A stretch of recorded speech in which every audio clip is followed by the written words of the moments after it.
Alhamdulillah. Alhamdulillahilladzi ja'ala likulli shay'in sababa wa anzala ala abdihi kitaban ajaba fihi min kulli shay'in hikmatan wa nabah.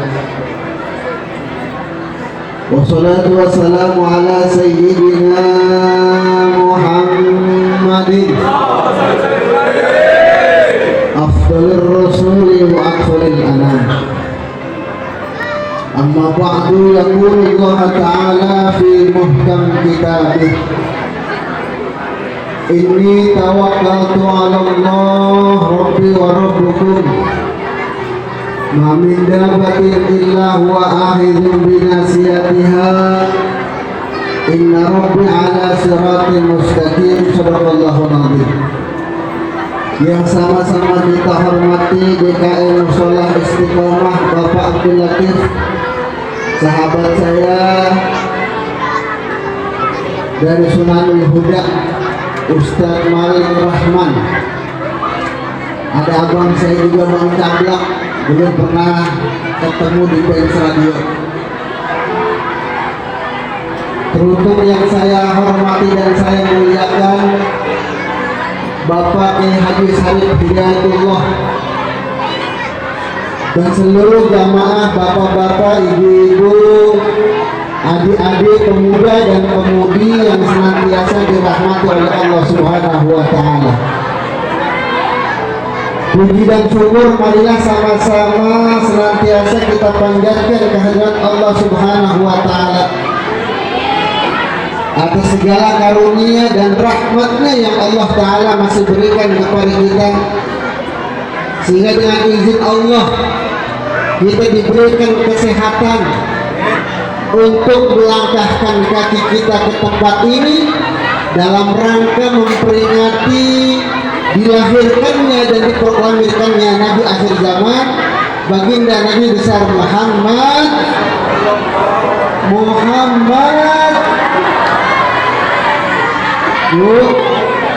Bu, aman besek aman besek, tenang, semuanya kebahagiaan, iya, nggak ada yang kelewat.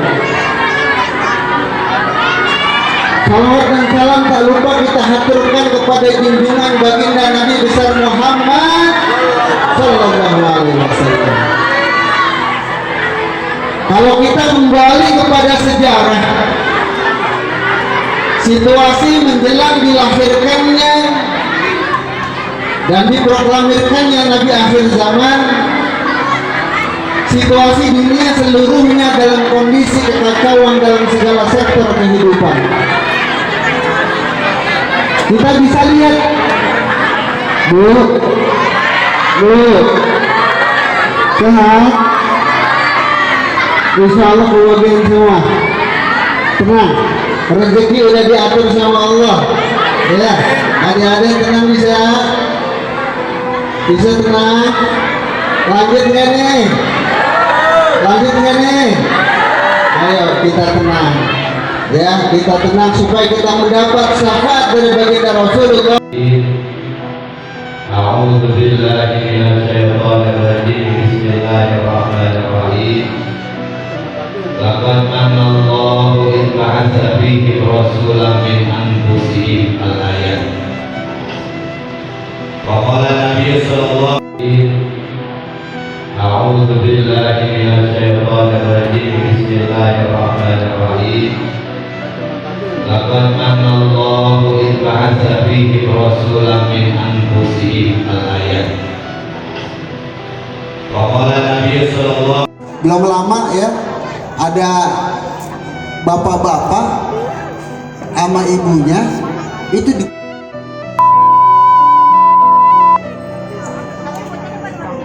karena apa? Karena tidak ada sentuhan agama nih ibu-ibu. Tapi kalau ibu sini mau ngaji semua, alhamdulillah. Itu ternyata gara-garanya kurang ngasih uang belanja. Jadi bapak-bapak kalau yang kurang ngasih uang belanja mau tidur pakai helm, Pak. Tapi bukan ibu-ibu sini. Itu maksudnya apa? Karena tidak ada sentuhan agama, kotor hatinya, ada kebencian di dalam jiwanya. Tapi kan baginda Rasulullah mengajarkan bersihkan hatimu. Coba kalau Rasulullah waktu itu silahkan Jibril hantam mereka. Kira-kira ada nggak negara Brunei?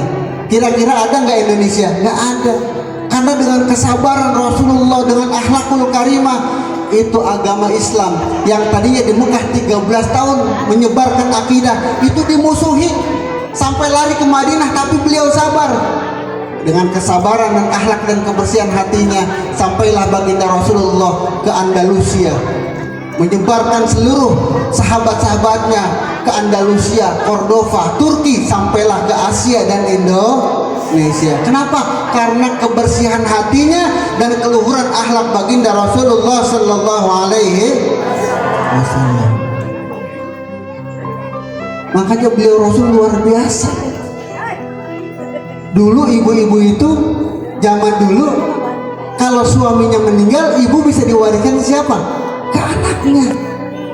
Kenapa? Disebutnya zaman jahiliyah. Bukan mereka nggak pinter. Orang-orang Arab itu dulu pinter-pinter. Bahkan sudah sampai kepada puncak ilmu pengetahuan dan peradaban.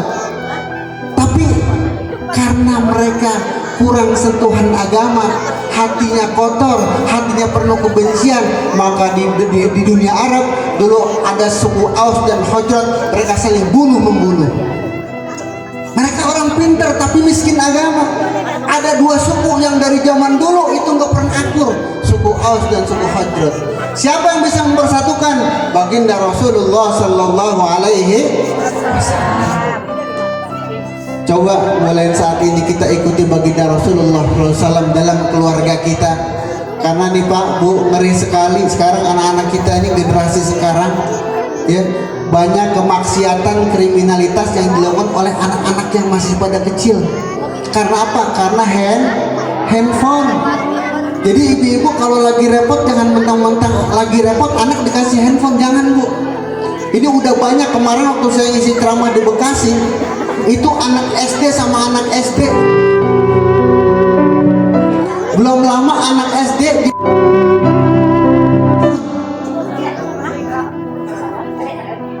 Jadi ini kita sudah saatnya kembali kepada siapa? Kepada akhlaknya baginda Rasulullah sallallahu alaihi wasallam.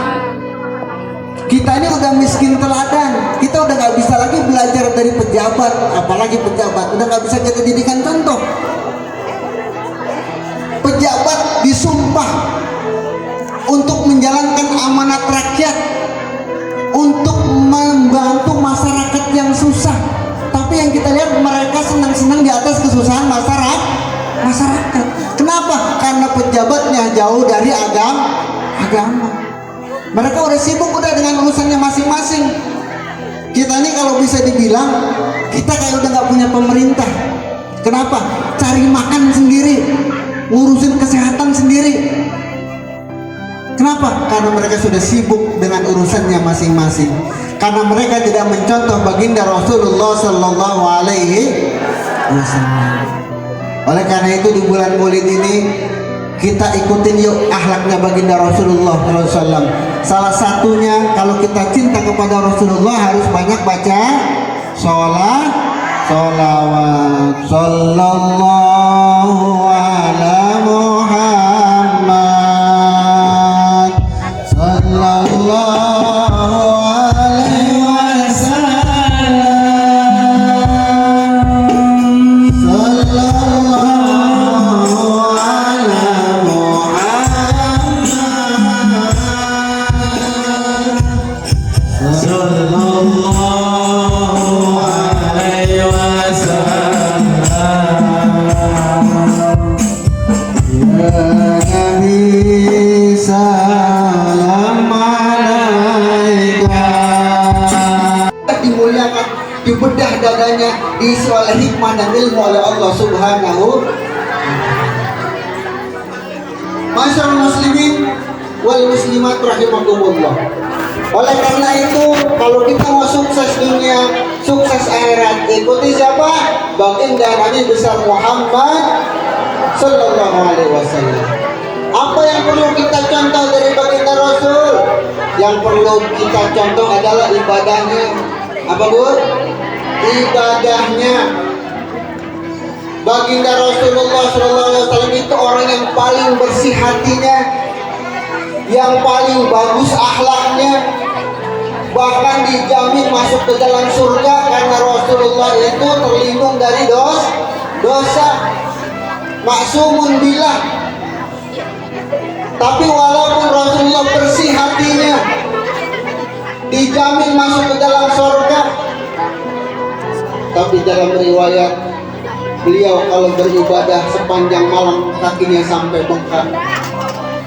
Saya juga percaya ibu-ibu ini kalau kakinya pasti ada yang bengkak ya, asam urat.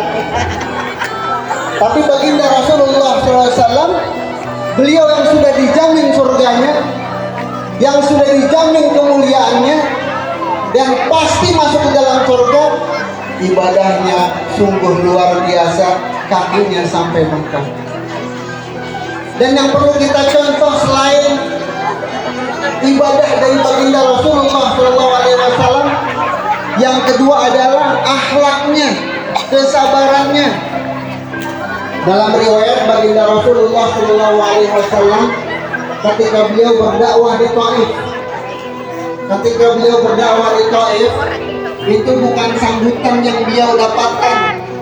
Kalau ustaz-ustaz sekarang enak, begitu datang ke rumah langsung disambut sama Tola Al-Badru. Dulu baginda Rasulullah SAW begitu datang ke Taif mau berdakwah menyampaikan kalimat tauhid, bukan sambutan yang beliau dapatkan, tapi sambitan. Ditimpukin sampai berdarah. Malah beliau Rasul tidak. Justru yang tidak menerima pada saat itu adalah malaikat Jibril. Ya Rasulullah, kekasih Allah, kalau kau izinkan aku akan angkat ini gunung, aku akan hantamkan kepada mereka. Tapi tidak tuh, baginda Rasulullah nggak dendam, nggak benci. Apa beliau katakan? Wahai Jibril, saya berhusnuzon dan yakin kepada Allah dengan dakwah saya. Suatu saat nanti di Taif ini akan ada generasi yang menyebarkan Islam. Qadarullah Bu, ketika saya dapat tugas dari guru saya ke Brunei menjadi imam di Brunei Darussalam, saya setiap datang ke satu tempat pasti saya akan tanya siapa penyebar agama Islam di situ. Saya cari tahu, ternyata di Brunei Darussalam itu ibu kotanya namanya Bandar Seri Begawan. Di Bandar Seri Begawan itu ada kampung namanya Kampung Air. Kampung apa Bu? Ternyata di situ pendiri negara Brunei namanya Syekh Syarif Ali. Saya baca dalam prasastinya beliau katakan begini, saya Syarif Ali berasal dari Taif. Saya kalau meninggal tolong jangan ditulis gelar saya sebagai sultan, tapi cukup tulis nama saya Syarif Ali. Makanya di makomnya itu, di prasastinya tidak ada nama gelar sultan, cuma Syarif Ali. Ternyata aslinya beliau orang Taif. Itu hebatnya baginda Rasulullah, basirohnya tajam, dibimbing sama Allah. Coba kalau kita ditimpuk sampai berdarah, kira-kira bagaimana Bu? Wah, kalau kata orang sahabatnya gua angkat gua. Tapi beliau Rasul benar loh. Kenapa dia mengedepankan akhlak? Ditimpukin berdarah nggak ngelawan. Kenapa? Karena hatinya bersih. Yang bikin kita ini sekarang banyak pembunuhan. Belum lama ya, ada bapak-bapak sama ibunya itu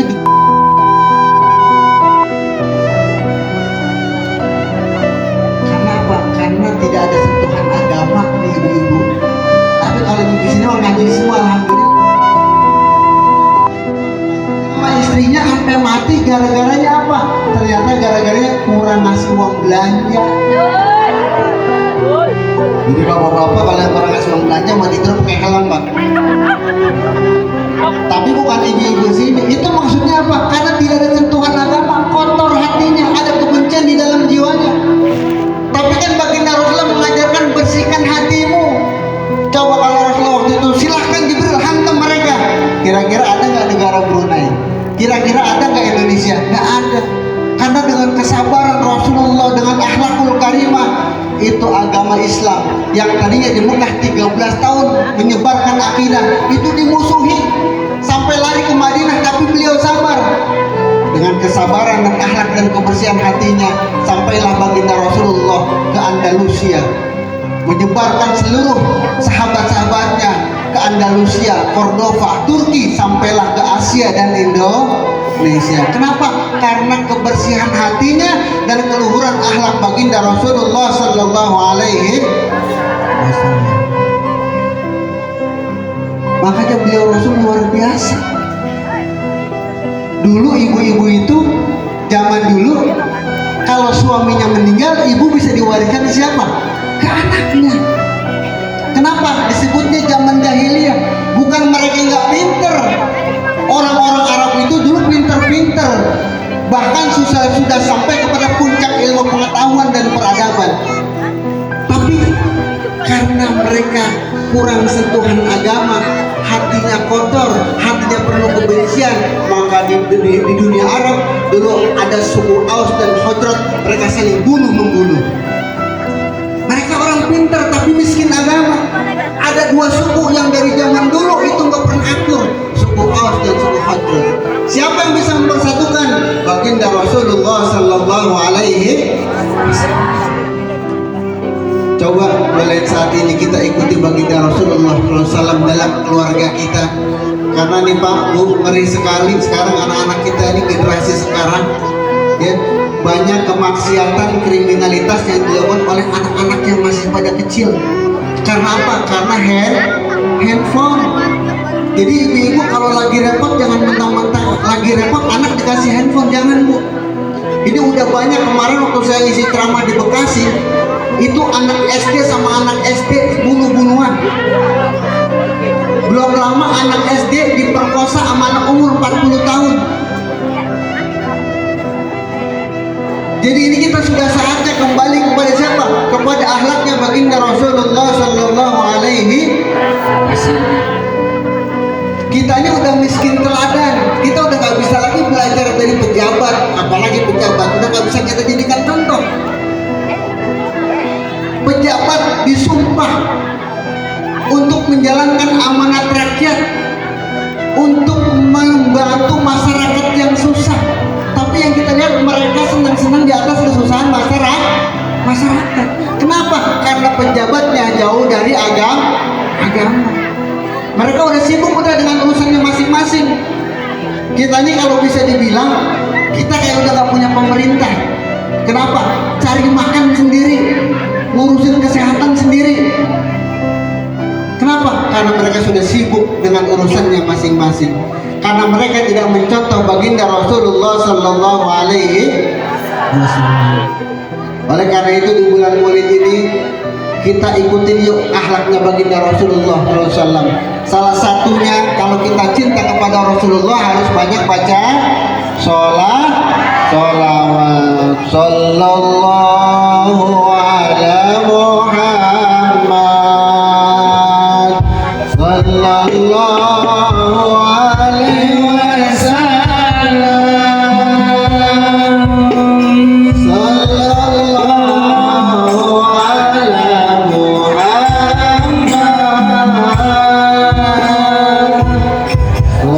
sallallahu alaihi wasallam. Nabi salam alaika ya Rasul salam alaika ya Nabi salam alaika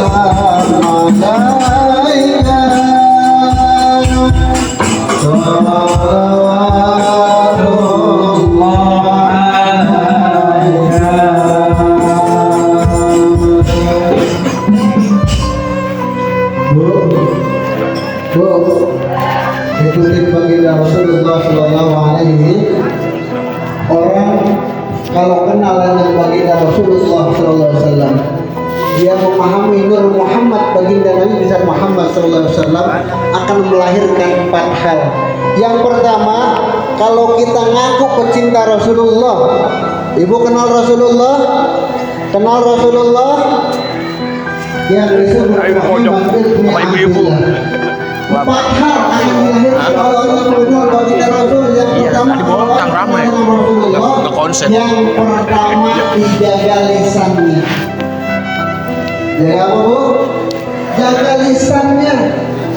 Jangan sampai lisan kita ini Allah ciptakan untuk berzikir kepada Allah, untuk berbicara yang baik, berbicara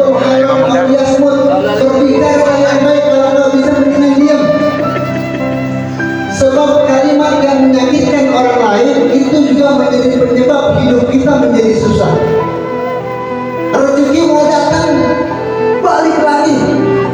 Kenapa? Karena mulut kita ini menyebabkan rezeki mau datang, rahmat mau datang, dia balik lagi. Maka orang-orang yang mengenal baginda Rasul Sallallahu Alaihi Wasallam, lisannya selalu bersalawat kepada Rasulullah, selalu berzikir kepada Allah Subhanahu Wa Taala. Di keheningan malam setelah tahajud dia baca Al-Quran, maka nusratullah, pertolongan Allah pasti akan datang. Maka yang pertama, orang yang mengenal Rasulullah dijaga apa, Bu? Dijaga lisannya. Jangan suka menyakiti tetangga dan saudara. Kalau bisa dijaga hubungan kita. Banyak pertumpahan darah, putus persaudaraan, putus silaturahmi karena lisan. Makanya dulu guru kita almarhum Kiai Jenderal mengatakan wafat yurja lidah bisa dibuku walaupun lima jarah lisan. Nih, kalau pedang luka itu masih ada obat bisa kita cari. Tapi kalau lidah luka lidah melukai hati, sakitnya di sini. Yang kedua, orang yang mengenal baginda Rasul, dia tidak menyimpan dendam di dalam hatinya. Pembunuhan, kriminalitas terjadi karena ada dendam di dalam hatinya. Maka pecinta Rasulullah tidak menyimpan dendam karena hatinya apa? Hatinya selalu diisi dengan sabar, syukur, ridho, tawakal kepada Allah Subhanahu wa Ta'ala. Yang ketiga, orang yang mengenal Rasulullah, dia selalu bermanfaat khairunas atau linas. Jangan sampai di tetangga kita ada orang miskin kelaparan, kita nggak tahu.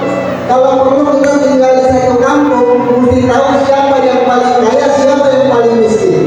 Maksudnya apa tuh? Kita kenal yang kaya, kita colek supaya apa? Hartanya dia salurkan kepada yang miskin.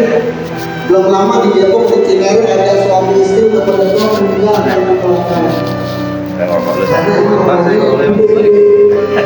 kalau ditanyakan padahal sekarang bisa ngerokok sini ya? Ekonominya kan? Kadang-kadang rumah kasar bisa juga kemana? Maka paling benar kemungkinan kita bermanfaat buat orang lain. Apa yang bisa kita berikan? Kita bisa berikan makan, kita kasih makan. Kita bisa kasih minum, kasih minum. Ada orang punya masalah, kita bisa kasih solusi. Itulah karakter orang-orang yang mengenal baginda Nabi besar Muhammad Sallallahu Alaihi Wasallam. Yang keempat, para pecinta Rasulullah senantiasa menjalin silaturahmi. Ini kita alhamdulillah jarang-jarang ketemu dengan maulid silaturahmi dan akhirnya ketemu. Kalau yang bersilaturahmi banyak bermurah rezeki dunia daripada kebahagiaan ini.